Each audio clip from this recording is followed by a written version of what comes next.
Baby Bus! Let's go, Sheriff Labrador!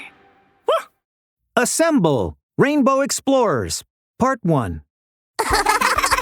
Team Marcus, Rainbow Explorers, we're camping now! On a sunny day during summer vacation, all the animals of Rainbow Island made their way to Rainbow Meadows to enjoy a bit of camping. Among the animals, there were Marcus the zebra and Mr. Gideon the crocodile, along with their sons. Marcus the zebra and Mr. Gideon the crocodile yawned at the same time. I'm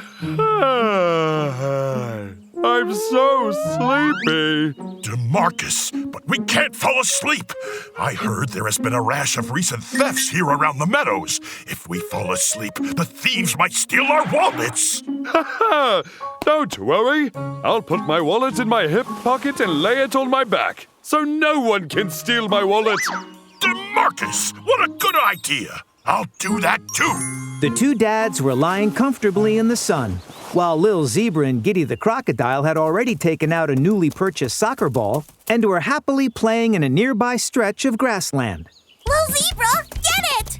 Team Marcus, okay. Uh-oh, I missed it. Guys, over there, watch out! The soccer ball flew straight towards a little pink animal. It was Peggy the piggy in her yellow expedition hat. She lifted her foot nimbly and deftly kicked the soccer ball back with a thud. Hey! Here you go! Ah, the soccer ball! But both Lil Zebra and Giddy the crocodile failed to get it in time, and the soccer ball flew into the tall, lush grass nearby.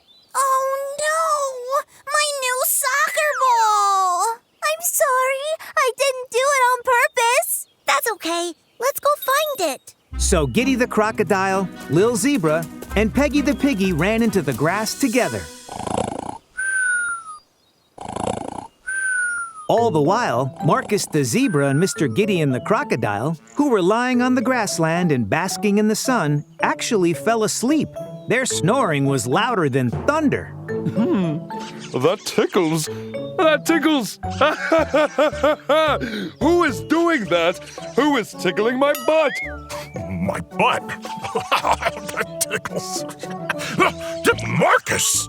Marcus the zebra and Mr. Gideon the crocodile suddenly woke up from their slumber and jumped up like they had springs on their feet. They fumbled through their hip pockets and were left dumbfounded. The look on their faces was as if their eyes were about to pop out of their heads. Oh no! I can't find my wallet in my hip pocket!